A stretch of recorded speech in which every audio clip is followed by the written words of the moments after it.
L'amour au-delà des signes. Depuis toujours, l'être humain cherche à se comprendre à travers les étoiles. On lit son horoscope comme on lirait une carte secrète, espérant y trouver des réponses, une direction, une promesse.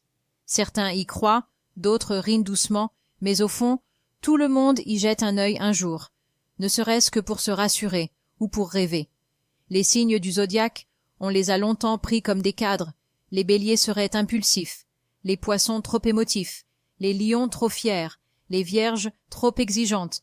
Mais derrière ces clichés, il y a une vérité simple. Les signes ne définissent pas les gens. Ils décrivent seulement une tendance, une couleur, une vibration.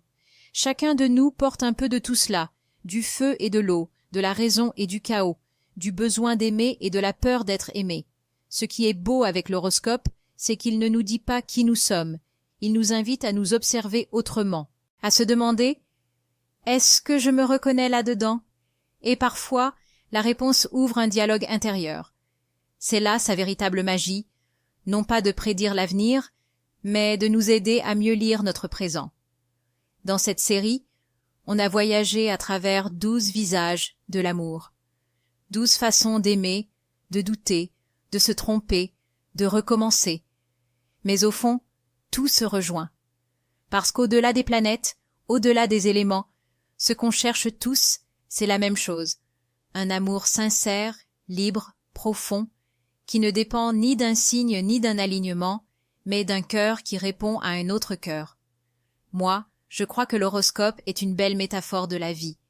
Il nous rappelle que nous sommes faits de cycles, de débuts, de fins, de retours, que parfois ce n'est pas le destin qui décide, c'est nous, avec nos choix, nos silences, nos élans, et que si les étoiles influencent un peu nos routes, c'est encore nous qui tenons le volant. Les astres ne dictent pas nos amours, ils nous éclairent seulement le chemin.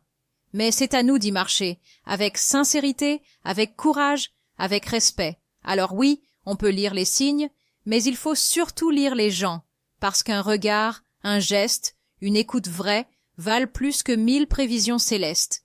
Et si je devais donner mon opinion sincère, je dirais que l'amour n'est ni lion, ni poisson, ni vierge. L'amour est humain. Il se trompe, il s'abîme, il guérit, mais il renaît toujours. Et peut-être que la plus belle astrologie, c'est celle du cœur, celle qui ne se lit pas dans le ciel, mais dans les yeux de celui ou celle qui, un jour, nous comprend sans qu'on ait besoin de parler.